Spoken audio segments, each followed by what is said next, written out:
Maman voulait que je lui offre une maison au bord d'un lac pour ses 60 ans. Je lui ai tendu un autre cadeau, qu'elle a jeté directement à la poubelle. Tu ne sers vraiment à rien. Alors je suis partie, et je l'ai donné à ma belle-mère. Quand ma mère a vu ce qu'il y avait dans la boîte, elle a complètement changé de ton. Je m'appelle Victoire, j'ai 32 ans.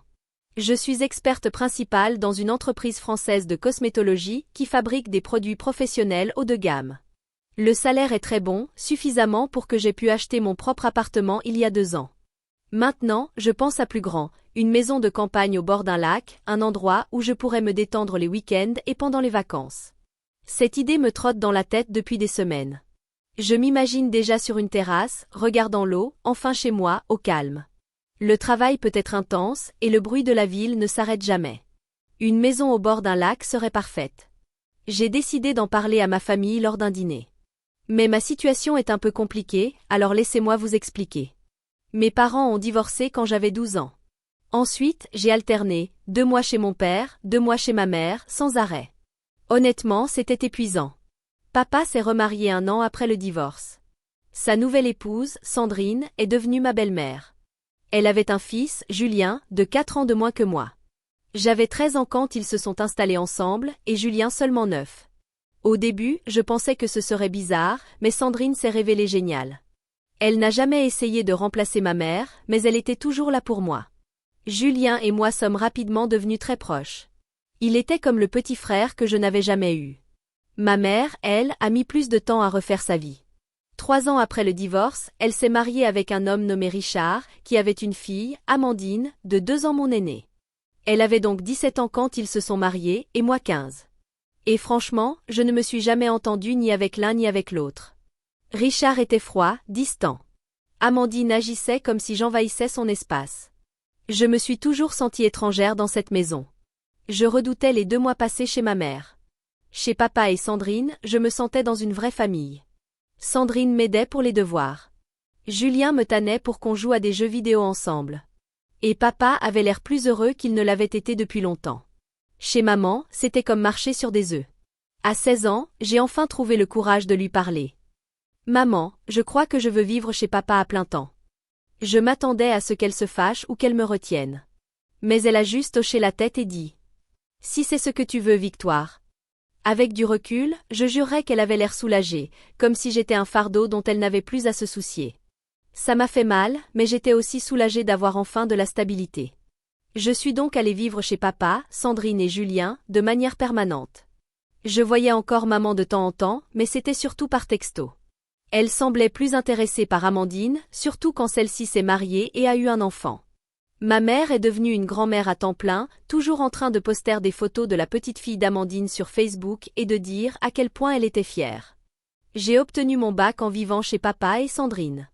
Ils m'ont tous les deux poussé à faire des études, et quand j'ai choisi la chimie, ils m'ont proposé de financer ma scolarité. On croit en toi, Victoire, m'a dit Sandrine. C'est un investissement pour ton avenir. Ma mère, elle, n'est même pas venue à la cérémonie de remise des diplômes. La fac s'est très bien passée. J'adorais étudier la chimie, ce qui m'a menée à mon poste actuel dans les cosmétiques. La science derrière les soins pour la peau me passionnait, et j'étais douée. Très douée. Dès la fin de mes études, j'ai été embauchée dans une entreprise haut de gamme, et mon salaire a rapidement grimpé. Pendant mes années d'université et juste après, j'avais à peine de contact avec ma mère. Elle était complètement absorbée par la vie d'Amandine et de sa petite fille. Je pensais qu'elle n'avait plus besoin de moi. Et honnêtement, j'étais en train de construire ma propre vie, avec les seules personnes qui s'étaient vraiment souciées de moi. Mais il y a 2 ans, quelque chose d'étrange est arrivé. Ma mère m'a appelée sans prévenir. Victoire, tu me manques. Je pense qu'on devrait essayer de recréer un lien. J'étais méfiante au début, mais j'ai accepté de la voir autour d'un café. Elle avait l'air différente, plus intéressée par ma vie. Elle m'a posé des questions sur mon travail, mon appartement, combien je gagnais. Je me suis dit qu'elle voulait peut-être enfin être une vraie mère pour moi. On a recommencé à se parler régulièrement.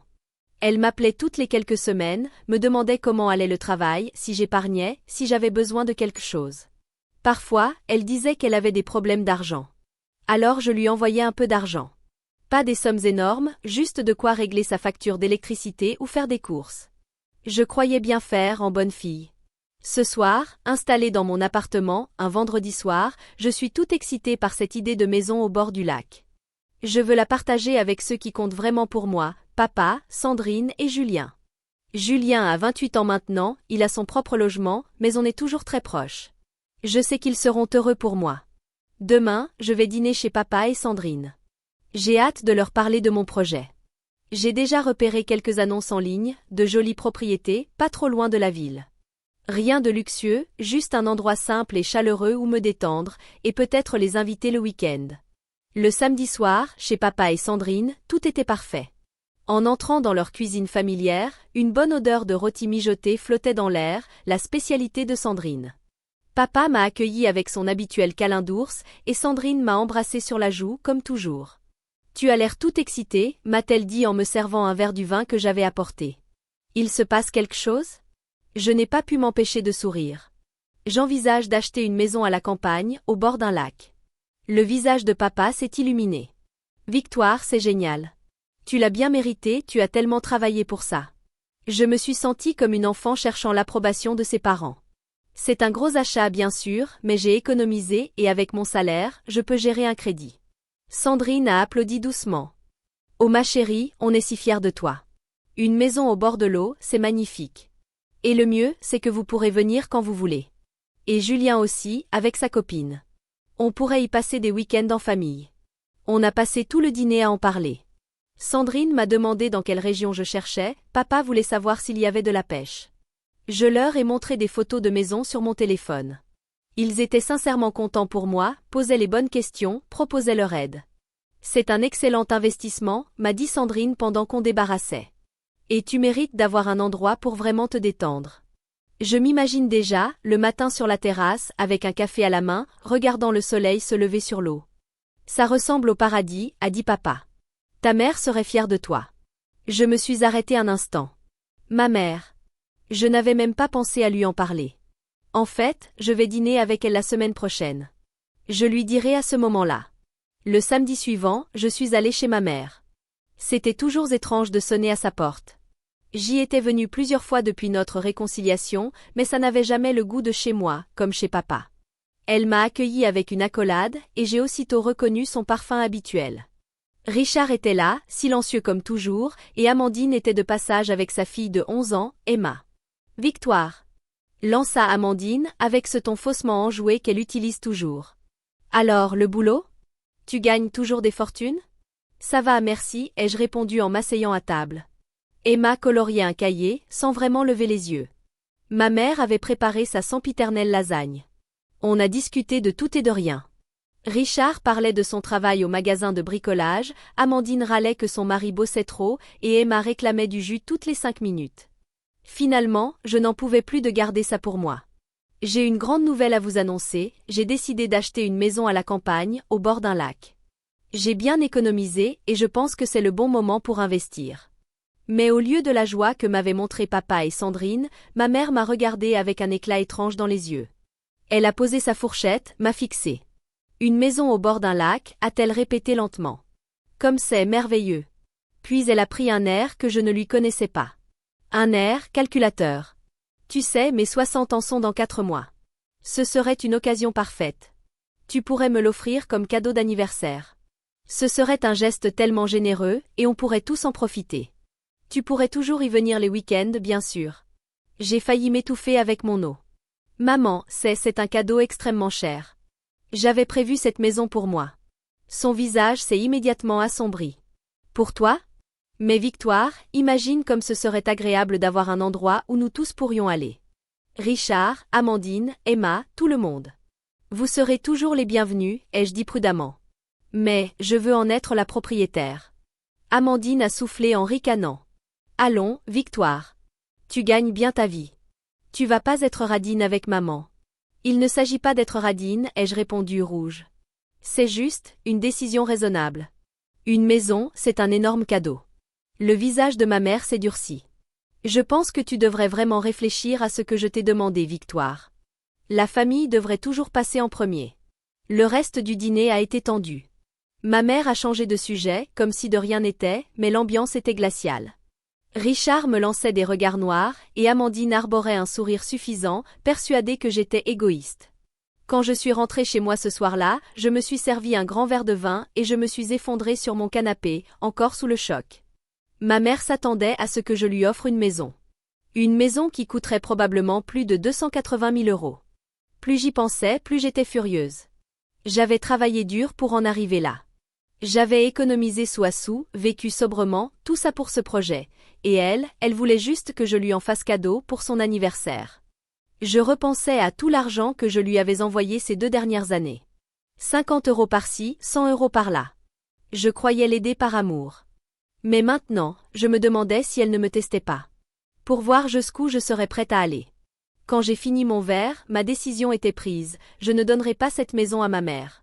C'était complètement déplacé de sa part, de me demander un tel cadeau. Si elle voulait une maison au bord du lac, elle n'avait qu'à économiser comme moi. Je me suis sentie soulagée après avoir pris cette décision. Le lendemain matin, j'ai appelé David, un ami à moi qui travaille comme agent immobilier. Tu te souviens que je t'avais parlé de chercher une maison au bord d'un lac? Je suis prête à passer aux choses sérieuses. Parfait, m'a-t-il dit. Je vais commencer à rassembler des annonces. C'est quoi ton budget? On a parlé pendant 1 heure. Je lui ai décrit ce que je cherchais, un endroit chaleureux, pas trop grand, avec un bon accès au lac, à moins d'1 heure de la ville. David m'a promis de me rappeler dès qu'il aurait trouvé quelque chose. 2 mois plus tard, il m'a appelé, tout excité. Victoire, j'ai trouvé ta maison. Elle est parfaite pour ce que tu veux, et elle vient tout juste d'arriver sur le marché. Je suis montée dans ma voiture et j'y suis allée dans la journée. Dès que je l'ai vu, j'ai su qu'il avait raison. C'était un petit chalet avec 2 chambres, une terrasse qui faisait tout le tour, posée sur un terrain magnifique en bord de lac. Le prix était tout en haut de mon budget, mais avec un crédit, je pouvais gérer. Je la prends, ai-je dit à David avant même la fin de la visite. 3 semaines plus tard, j'étais devant ma nouvelle maison, les clés en main. Je n'arrivais pas à y croire. Le prêt était signé, la vente conclue. Je possédais une maison au bord d'un lac. J'ai pris un selfie devant la maison et je l'ai posté sur Facebook avec la légende. Les rêves deviennent réalité. J'ai enfin ma maison au bord du lac. J'étais en train d'explorer l'intérieur quand mon téléphone a sonné. C'était ma mère. Victoire, je viens de voir ta publication. Sa voix était tranchante et furieuse. Pourquoi ne m'as-tu pas consulté avant d'acheter une maison? Je me suis arrêtée, regardant le lac par la fenêtre. Te consulter? Pourquoi j'aurais fait ça? Parce que je vais avoir cette maison de toute façon, dit-elle, comme si c'était une évidence. Tu as de la chance que celle-ci me plaise. J'ai poussé un long soupir. Maman, on en a déjà parlé. Je ne vais pas t'offrir ma maison pour ton anniversaire. Tu es égoïste, Victoire. A-t-elle crié. Je rêve d'une maison à la campagne depuis des années. Tu gagnes bien ta vie et ça représenterait tout pour moi. Et là, elle s'est mise à pleurer. Vraiment pleurer, comme une enfant en pleine crise. Je n'arrive pas à croire que ma propre fille refuse de me faire un seul cadeau important. Avant même que je puisse répondre, elle a raccroché. Je suis restée là, à fixer mon téléphone. Puis j'ai haussé les épaules et je l'ai posé. C'était absurde. Je n'allais pas lui courir après pour subir ses manipulations. 2 semaines plus tard, j'étais de retour chez papa et Sandrine pour le dîner. Je devais leur raconter ce qui s'était passé. C'est totalement inacceptable, a dit Sandrine en secouant la tête. Victoire, dis-moi que tu n'envisages pas une seconde de lui donner cette maison. Bien sûr que non. Mais elle n'arrête pas de m'envoyer des messages. Tenez, regardez. Je leur ai montré quelques textos, des messages sur combien la vie en ville la fatiguait, à quel point elle méritait un lieu de repos, que je devrais penser à la famille d'abord. C'est du chantage affectif, a dit Sandrine fermement. Ne cède pas à ça. Papa, silencieux jusque-là, m'a regardé sérieusement. Victoire, ta mère ne t'a jamais mise en priorité. Ni quand tu étais petite, ni aujourd'hui. Tu ne lui dois pas une maison. Leur soutien m'a renforcé. Je continuais d'ignorer les messages de ma mère, sauf ceux qui n'évoquaient pas la maison. Mais à l'approche de son anniversaire, ces messages devenaient de plus en plus insistants. Le jour de sa fête des 60 ans est arrivé. Je voulais lui faire un joli cadeau. Quelque chose de significatif, mais raisonnable. Je suis allée chez un concessionnaire et j'ai acheté une petite voiture d'occasion, rien de luxueux, mais en bon état et plus récente que celle qu'elle conduisait. Elle m'a coûté environ 14 000 euros, ce que je trouvais déjà généreux. J'ai fait mettre les clés dans un petit écrin, façon boîte à bijoux. La voiture resterait au garage jusqu'après la fête. On irait la chercher ensemble. Quand je suis arrivée chez ma mère pour l'anniversaire, elle m'a prise dans ses bras et avait l'air sincèrement ravie de me voir. Tous ses amis étaient là, la famille de Richard, des voisins que je connaissais. Victoire, ma chérie, viens t'asseoir là, j'ai gardé la meilleure place pour toi. Elle s'est penchée à mon oreille et a chuchoté. J'espère vraiment que ton cadeau va être à la hauteur. J'ai souri sans répondre. Laisse-la s'imaginer ce qu'elle veut. La fête a duré un moment. Gâteaux, discussions, j'en racontant des anecdotes sur ma mère. Je me sentais mal à l'aise, mais j'ai fait bonne figure. Puis, c'est l'heure des cadeaux. Ma mère s'est levée et a tapé son verre à vin avec une fourchette. Tout le monde écoutait. J'ai une annonce très spéciale à faire. J'ai eu un mauvais pressentiment. Ma fille Victoire m'a préparé une surprise exceptionnelle pour mon anniversaire, a-t-elle dit avec fierté. Mon cœur s'est serré. Victoire a décidé de m'offrir sa magnifique maison au bord du lac. Toute la pièce a éclaté en applaudissements. Les gens la félicitaient, disaient qu'elle avait de la chance d'avoir une fille aussi généreuse. Moi, j'étais pétrifiée. Ma mère me regardait, attendant que je me lève et que je confirme ce qu'elle venait d'inventer. Mais je n'allais pas entrer dans son jeu. Je me suis levée lentement et je lui ai tendu la petite boîte. Les clés de la maison ne sont pas là-dedans, maman. Mais je pense que tu vas quand même aimer ce que je t'ai offert. Son visage est passé de l'excitation à la confusion, puis à la colère, en 3 secondes. Elle a arraché la boîte de mes mains et a quitté le salon furieuse. Je l'ai entendue dans la cuisine. Puis elle est revenue, les mains vides. Je l'ai jetée à la poubelle, dit-elle froidement. Ici, il n'y a pas de place pour l'avidité et l'égoïsme. Dégage. Certains invités semblaient mal à l'aise. D'autres tentaient de meubler le silence gênant avec des banalités. Mais Richard et Amandine hochaient la tête, visiblement d'accord avec ma mère. Tu t'es bien ridiculisée ce soir, Victoire, lança Amandine avec son habituel petit sourire méprisant. Je n'ai rien répondu. Je me suis levée, je suis allée dans la cuisine et j'ai sorti la boîte de la poubelle. Elle n'avait même pas été ouverte. Puis j'ai quitté la maison. Par la vraie porte d'entrée. Chez moi, je tremblais. J'ai appelé Sandrine tout de suite. Elle a jeté ton cadeau ? S'écria-t-elle, furieuse. Sans même l'ouvrir, ai-je murmuré. Et là, j'ai fondu en larmes. Je lui ai tout raconté, comment ma mère avait annoncé devant tout le monde que je lui donnais ma maison. Comment elle m'avait humiliée devant ses amis. Comment elle avait jeté un cadeau de 14 000 € sans même regarder ce qu'il contenait. J'ai envie de l'appeler tout de suite pour lui dire ces 4 vérités, dit Sandrine. Ne le fais pas, ai-je dit. Je veux juste en finir avec tout ça. Après avoir raccroché, je suis restée assise dans mon appartement, la boîte dans les mains, avec les clés de la voiture à l'intérieur. Que faire d'une voiture maintenant? J'ai pensé à la rendre. Me faire rembourser. Mais une idée bien meilleure m'est venue. Le lendemain matin, je suis allée chez papa et Sandrine, les clés dans ma poche. Sandrine, ai-je dit en ouvrant la porte, j'ai quelque chose pour toi. Je lui ai tendu la petite boîte. C'était censé être le cadeau d'anniversaire de ma mère. Elle l'a jeté sans même l'ouvrir. Mais je veux que tu l'aies, parce que c'est toi qui as été une vraie mère pour moi. Sandrine a ouvert la boîte, et vu les clés de voiture. Ses yeux se sont remplis de larmes. Victoire, tu ne peux pas m'offrir une voiture. Si je peux. Tu as fait pour moi bien plus que ma propre mère. Tu mérites ce cadeau. Elle s'est mise à pleurer et m'a serré si fort que j'en avais du mal à respirer. Je t'aime tellement, ma chérie. On est allés ensemble chercher la voiture au garage. Elle était parfaite pour Sandrine, assez petite pour qu'elle se sente à l'aise, mais fiable et sécurisée. Je l'ai prise en photo devant la voiture, toute souriante et surprise. De retour chez moi, j'ai posté la photo sur Facebook avec la légende. Quand ta vraie mère rejette un cadeau, tu l'offres à celle qui le mérite vraiment. Cette voiture est maintenant entre de bonnes mains. Le lendemain matin à 7h, mon téléphone a commencé à sonner sans arrêt. Ma mère appelait en boucle. Je n'ai répondu à aucun appel. Alors les textos ont commencé à pleuvoir. Victoire, tu dois me rendre cette voiture. C'était mon cadeau d'anniversaire. Je n'en reviens pas que tu fasses ça à ta propre mère. Cette voiture m'appartient. Tu me voles. J'ai supprimé chaque message sans répondre. Elle avait fait son choix le soir où elle avait jeté ce cadeau sans l'ouvrir. 2 jours plus tard, j'étais chez moi, en train de faire le dîner après le travail, quand quelqu'un a frappé violemment à ma porte. J'ai regardé par le Judas. Ma mère. Avec Amandine. Toutes les deux furieuses.